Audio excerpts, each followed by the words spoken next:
I was standing at my kitchen sink with soap up to my elbows when the porch light flickered, and something in my chest went tight before I even turned around. It was almost 10 at night. The dishes had gone cold in the water. Outside, the wind was pushing through the maple trees the way it always did before a storm rolled in off the ridge, and I remember thinking I should bring the porch chairs in before the rain hit. That was the last normal thought I had that night. Then someone knocked. Not a neighbor's knock, not the mailman running late, not my sister stopping by with a casserole dish she wanted back. 3 slow knocks, and then nothing, like whoever was standing on my porch wasn't sure they should be there at all. I dried my hands on the dish towel hanging off the oven handle and walked to the door slower than I needed to. 6 years alone in that house teaches you to be careful about who you open your door to after dark. I looked through the side window first, the one with the crack in the corner I never got around to fixing, and my whole body went still. It was Daniel. Not a memory of him. Not some version of him I'd built up in my head over the years and then torn back down again. The actual man, standing under my porch light with rain just starting to fleck the shoulders of his jacket, hands shoved deep in his pockets like he didn't know what to do with them, like he'd forgotten how to stand in front of this door the normal way. I hadn't seen him in 6 years. Not since the morning he backed his truck out of my driveway with everything he owned crammed into the bed under a blue tarp, and I stood on this same porch and told myself I wasn't going to cry until he was out of sight. I made it about halfway down the block before I broke. 6 years. And now here he was, older around the eyes, a little more weight in his shoulders, a beard he never used to wear, looking at me through a pane of glass like he expected me to slam the door in his face. Honestly, for about 2 full seconds, I considered it. I opened the door instead. Neither of us said anything right away. The wind pushed past him into the house, cold and smelling like rain on asphalt, and he just stood there on the top step, not stepping over the threshold, not asking to come in. Just looking at me like he was checking to see if I was really there or if he'd finally lost his mind out on that highway. "Emma," he said. Just my name. Like he'd been saving it up. I crossed my arms because I didn't know what else to do with them. "You've got some nerve." "I know. 6 years, Daniel. 6 years and not one phone call. Not one letter. Nothing.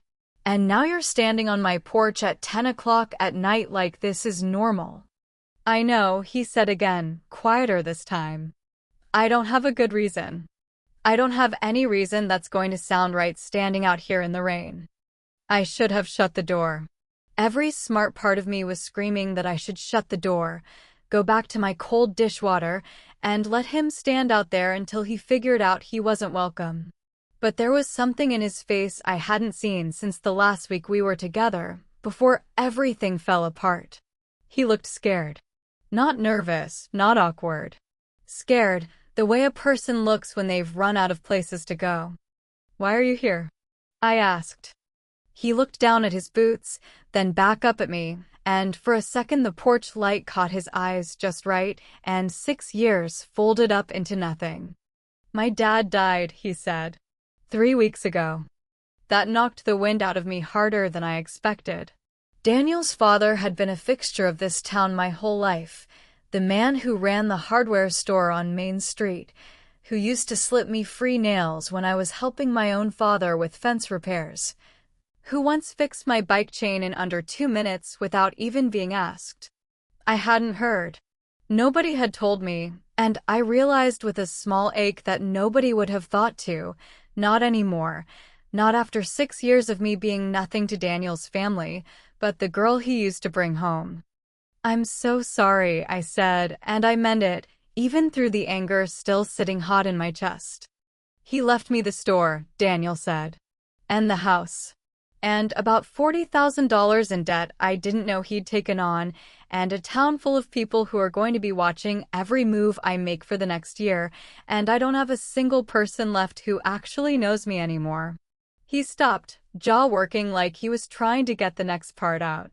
"Except you." The rain picked up behind him, coming down harder now, drumming against the porch roof. I still hadn't invited him in. "That's not fair," I said. "You don't get to disappear for 6 years and then show up needing something. I'm not asking you for anything." His voice cracked a little on that. I just didn't know where else to stand tonight that didn't feel like it was going to swallow me whole. I want to tell you I stayed strong right there. I want to tell you I told him to turn around and go back to whatever life he'd built without me and shut the door with my head held high. But the truth is, I looked at him standing there soaked through, grieving a father he clearly hadn't finished mourning, looking more lost than I had ever seen him, and something in me that I thought had gone cold 6 years ago cracked right down the middle. "You can come in," I said. "But this doesn't mean anything, Daniel. I'm not doing this again." He nodded like he understood, though I don't think either of us really believed it. He stepped inside, and the second the door shut behind him, the house felt different. Smaller. Warmer in a way I didn't want to admit.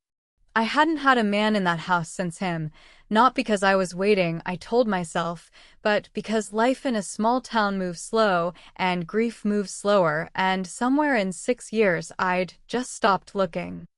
I made coffee because it gave my hands something to do besides shake. He sat at my kitchen table. The same chair even, like his body remembered the geography of my house better than his mind wanted to admit. Neither of us spoke while the coffee maker hissed and gurgled behind me. When I finally set a mug in front of him, he wrapped both hands around it like it was the only warm thing left in the world. "Why'd you leave?" I asked. I hadn't planned to ask it that plainly, that fast. But 6 years of wondering doesn't leave much room for small talk. "You never told me. You just left." He was quiet for a long moment, staring into the coffee like the answer was floating somewhere in it. "My mother was sick," he said finally. "Really sick. She didn't want anyone to know, not even Dad at first. She made me promise not to tell you, not to tell anybody, because she didn't want the whole town treating her different before she was ready.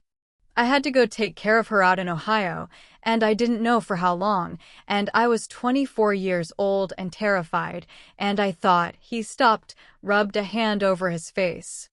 "I thought if I told you the truth, you'd try to come with me. And I couldn't ask you to put your whole life on hold for something I didn't even understand yet." I stared at him. 6 years of building a story in my head where he'd simply stopped wanting me, where I hadn't been enough reason to stay, and here he was unraveling all of it in one sentence over a kitchen table. "You could have told me that," I said, my voice thinner than I wanted it to be. "I would have understood. I would have waited." "I know that now," he said. "I didn't know it then. I was a coward, Emma. I left because it was easier than watching you decide whether I was worth waiting for. So instead you decided for me." He didn't argue. He just nodded, like he'd had 6 years to sit with that exact accusation and had finally run out of ways to defend it. "Is she okay?" I asked. "Your mom.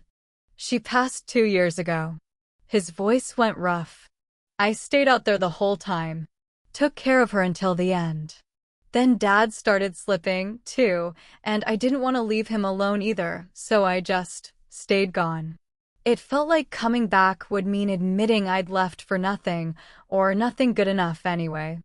2 years since his mother died, and I hadn't known that either. Nobody had told me, and I understood then just how completely he'd cut himself out of this town's memory, how thoroughly he'd disappeared.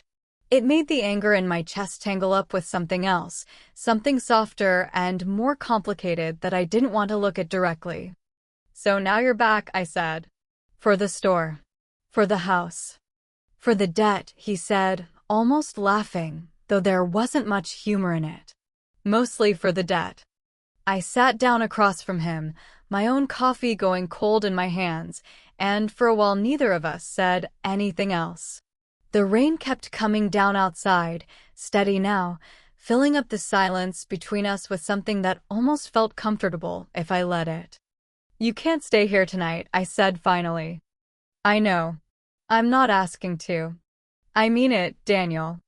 I know, he said again, and there was something almost gentle in the way he said it, like he wasn't fighting me, just agreeing with a rule we both already understood. He finished his coffee, stood up, and for a second I thought that was going to be it. One strange, rain-soaked night, and then he'd disappear back into whatever motel or empty childhood bedroom he was staying in, and I'd go back to my quiet life same as before. At the door, he paused with his hand on the frame. "Thank you for not slamming the door in my face," he said. "Don't make me regret it." He almost smiled at that, the first real crack in all that grief-worn tiredness on his face. "Good night, Emma." I watched him walk out into the rain toward his truck, and I stood in that doorway a long time after his taillights disappeared down the road, my chest doing something complicated and unwelcome that I hadn't felt in 6 years, and I did not sleep much that night. The next morning, the whole town already knew. That's how it works around here. You could sneeze on Main Street at 7 in the morning, and by 9, half the county would know what allergy medicine you were taking. By the time I walked into the diner for my usual coffee before opening the flower shop, Carol behind the counter gave me a look over the top of her glasses that told me everything. "Heard Daniel Hutchins came knocking on your door last night," she said, refilling a mug 2 seats down without even looking at what she was doing. News travels fast. News travels at the speed of Ruth Pemberton walking her dog past your driveway at 10 p.m. Carol set my coffee down in front of me. "You all right?" "I'm fine," I said, which wasn't exactly true, but it was close enough to get her to drop it, at least for the moment. I spent the whole morning at the flower shop distracted, arranging the same bouquet 3 times because I kept forgetting where I'd left off. My assistant, Reagan, finally asked if I wanted to talk about it, and I told her no, mostly because I didn't have the first idea what I would even say. I thought that was going to be the end of it. One strange night, one conversation that cracked open 6 years of unanswered questions, and then life would go back to its usual rhythm. It didn't work out that way. Daniel showed up at the shop just after lunch, standing awkwardly by the door like he wasn't sure the bell above it was going to announce him or damn him. He changed clothes, at least, and shaved a little closer, though the tiredness under his eyes hadn't gone anywhere. "I'm not here to bother you," he said before I could even say anything. "I just wanted to say thank you properly. For last night. I wasn't in a good headspace, and you didn't have to let me in." "I didn't," I said, arranging stems into a vase I didn't actually need to be arranging. "I don't know why I did." He lingered near the door for a moment, looking around the shop like he was trying to memorize it, or maybe just trying to find an excuse to stay a little longer. "My father used to say I inherited my mother's stubbornness and my grandmother's soft heart, and standing there watching Daniel hover in the doorway of my shop, I felt both of those things fighting each other in real time. "You want to help me sort through Dad's store?" he asked suddenly. I know it's a huge thing to ask. I know I have no right to ask you for anything. But I don't have anybody else who knew him, who knew the place, who could tell me what's worth saving and what's just junk he never got rid of. He rubbed the back of his neck. I keep opening boxes and finding things I don't understand, and it feels wrong to just throw them out without knowing what they meant to him. I should have said no. Every rational bone in my body was telling me to say no, that helping him sort through his father's belongings was exactly the kind of thing that would drag me right back into a life I'd spent 6 years rebuilding without him in it. But there was a version of me, younger and less guarded, who used to love that hardware store almost as much as Daniel's father did, who used to spend Saturday afternoons there while my own dad picked up supplies, who remembered every creak in those wooden floors. One afternoon, I said, "That's it." One afternoon, he agreed, like it was a lifeline he wasn't going to let slip. That one afternoon turned into most of a week. The hardware store hadn't changed much in 6 years, except for the layer of dust that had settled over everything since his father's decline. We worked mostly in silence at first, sorting through boxes of old receipts, faded photographs, tools that hadn't been touched in a decade. Every so often Daniel would hold something up, a rusted level, a coffee mug with a chipped handle, and ask if I remembered it, and half the time I did, and something about that surprised us both. On the third day, we found a photograph tucked into an old cash register drawer, the two of us at maybe 19 years old, standing in front of that very store with his father's arms slung over both our shoulders, all three of us laughing at something none of us could remember anymore. Daniel went quiet for a long time looking at it. "He kept this," he said finally. "All these years, he kept this in the register drawer." "He loved you," I said. "He loved us. Both of us." Daniel looked up at me then, and there was something raw in his face, something he hadn't let show since he showed up on my porch that first rainy night. I think he always hoped I'd come back and fix what I broke. Maybe he was right to hope that. I didn't mean to say it. It slipped out before I could catch it, and once it was out there in the dusty air of that old store, I couldn't take it back, and, honestly, I wasn't sure I wanted to. We didn't talk about it directly after that, not for a few more days. We just kept working, kept sorting, kept finding small pieces of a life that had once included both of us and had somehow kept going without either of us fully letting go of it. Somewhere in the middle of all that dust and cardboard, something between us started shifting back into place, slow and careful, like two people relearning a language they used to be fluent in. Then Ryan Callahan showed up. I should explain who Ryan was, because he mattered in all of this more than I want to admit. Ryan owned the development company that had been trying to buy up half of Main Street for the last 2 years, promising new storefronts, modern buildings, progress the town desperately needed according to him. He'd made an offer on Daniel's father's store before the funeral flowers had even wilted, and Daniel had turned him down flat without a second thought, which only made Ryan more determined. He found us in the store on a Thursday afternoon, dressed the way men like him always dress, sharp suit that had no business being in a place with sawdust on the floor, shoes too clean for a town like ours. "Daniel," he said, flashing a smile that never quite reached his eyes. "Glad I caught you. And Emma, good to see you too." "Ryan," I said flatly, not bothering to fake warmth I didn't feel. "I wanted to follow up on my offer," Ryan said, turning his attention fully to Daniel. "I know it's a difficult time, but the number I gave you is more than fair, and frankly, it's not going to stay on the table forever. This block is changing whether you're part of it or not." "I already told you no," Daniel said. "You told me no before you'd had a real chance to think it through."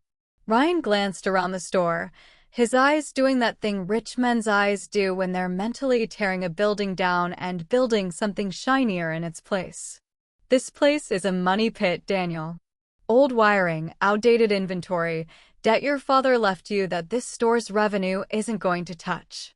I'm offering you a way out." I watched something harden in Daniel's face, something that reminded me of the man I used to know before life knocked all the certainty out of him. "This store isn't just a building to me," Daniel said. "My father built this place with his own hands. I'm not selling it to become another glass storefront selling artisanal candles to tourists." Ryan's smile thinned just slightly. "That's sentimental, and I respect that. But sentiment doesn't cover $40,000 in debt." He looked at me then, like he expected me to be the voice of reason, like a small-town flower shop owner would obviously side with practicality over some foolish attachment to the past.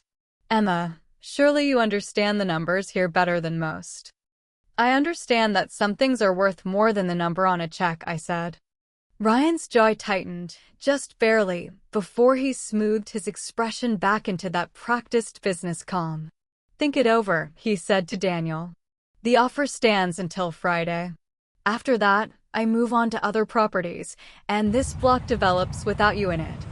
He left the way men like him always leave, unbothered, certain the world would eventually bend to his patience. Daniel stood there for a long moment after the door shut behind him, staring at the shelves of his father's old inventory like he was trying to find an answer written somewhere in the dust. "You're not actually thinking about it," I said. "I have to think about it," he said, and there was real exhaustion in his voice now. "I don't have $40,000, Emma. I don't have a plan for how to make this place profitable enough to dig out of that hole. Ryan's offer would clear every bit of debt and leave me enough to start somewhere else, somewhere that doesn't have 6 years of ghosts standing in every corner." "So that's it," I said, my voice sharper than I meant it to be. "You'd sell it. Sell everything your dad built. Leave again." "I didn't say that." "You basically did." We stood there in that dusty store, 6 years of unfinished business rising up between us all over again, and for a second it felt like we were right back on my porch in the rain, except this time there was nowhere left to retreat to, no door to close between us.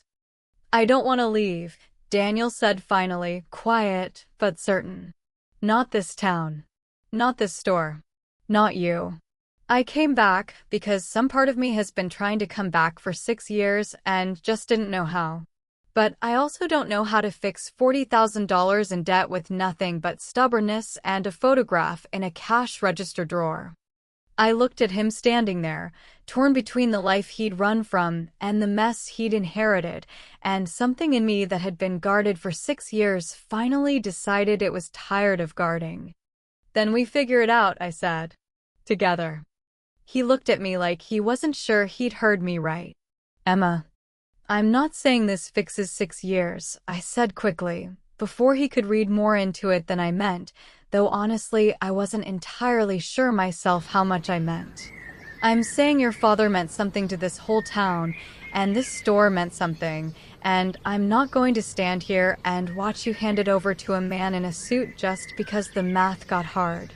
There are other ways to save it." We spent the rest of that week and most of the next figuring out exactly what those other ways might look like. I called in favors I didn't know I still had, connections from years of running my own small business in a town that mostly survived on people helping each other out. We drew up a plan to restock the store with the kind of specialty tools and local goods that the big chain stores an hour away didn't carry, things that would bring people in from 3 counties over instead of just competing on price with a hardware superstore. Daniel's cousin, who ran a small accounting practice 2 towns over, helped us restructure the debt into something manageable instead of something crushing. We organized a weekend event, half fundraiser and half reunion, inviting anyone who'd ever bought a hinge or a bag of nails from Daniel's father to come share a memory and maybe buy something on their way out. It shouldn't have worked as well as it did. Small towns are unpredictable that way, though. People showed up. Not just a few either. The whole block filled with folks who remembered Daniel's father fixing their bike chains or letting them run a tab during hard winters. People who wanted a reason to show up for a family who'd been part of this town longer than most of the buildings on Main Street. By the end of that weekend, we'd raised enough to cover a real chunk of the debt, and more importantly, we'd reminded the whole town why that store mattered in the first place. Ryan showed up again on the Friday his offer was set to expire, watching the crowd outside the store with an expression that had lost all its earlier confidence. "Looks like you found your way out," he said to Daniel, more resigned than bitter. "Looks like it," Daniel said.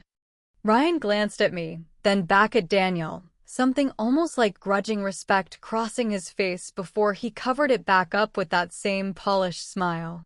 "Well, can't say I didn't try." He left without much more than that, and this time I didn't watch him go with any satisfaction, just a kind of quiet relief that the whole ordeal was finally, actually over. That evening, after the crowds had thinned and the store had gone quiet again, Daniel found me sitting on the front step outside, the same step his father used to sit on smoking his pipe while he watched the town go by. "We did it," he said, sitting down beside me. "You did it," I said. "I just made some calls." "You did a lot more than make some calls, Emma." He was quiet for a moment, looking out at the street, the lights coming on one by one along Main Street as the sun dropped low behind the hills. I know I don't have any right to ask you this. I know 6 years is a long time, and I know I hurt you in a way I still don't fully know how to apologize for. But I have to ask anyway, because if I don't, I think I'll regret it for the rest of my life. My heart was doing something complicated and loud in my chest. Ask me what? Is there any part of you that could ever trust me again? Not tonight, not tomorrow. I'm not asking for that. I'm asking if there's a door still open somewhere, even a small one. I looked at him then, really looked at him, the way I had that first rainy night on my porch, except this time the fear in his face wasn't about grief or debt or a store full of ghosts. It was about me. About us. About whether the 6 years between us had closed something permanently or just left it waiting to be reopened by the right person knocking at the right time. I thought our story was over, I said quietly. I really did. I spent 6 years convincing myself it was over, that you'd made your choice, and I needed to make mine, and mine didn't include waiting around for a man who might never come back. I know, he said, bracing like he expected the rest of that sentence to end badly. But then you knocked on my door, I said, soaked through and grieving and scared, and some part of me that I thought I'd shut off a long time ago just opened right back up like it had been waiting the whole time. He didn't say anything, just watched me with something so hopeful and so careful in his eyes that it nearly undid me right there on the step. I'm not saying it's simple, I said. I'm not saying 6 years just disappears because we spent a week sorting boxes and saving a hardware store. But I'm saying the door's not closed, Daniel. It's not closed. He reached over then, slow, like he was giving me every chance to pull away if I wanted to, and took my hand in his. It was warm and rougher than I remembered, callous now from years of work I hadn't been there to witness, but it fit against mine the same way it always had, like no amount of time could change that particular truth. I'm not going anywhere this time, he said. Whatever this turns into, however long it takes, I'm not running from it again.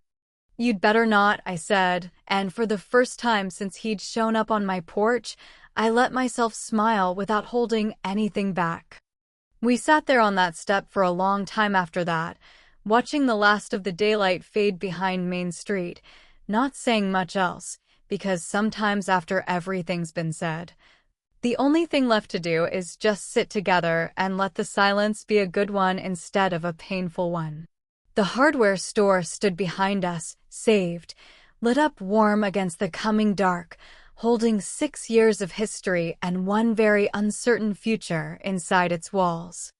I won't pretend everything got easy after that night. Trust doesn't rebuild itself in a week, no matter how many boxes you sort together or how many old photographs you find tucked away in drawers.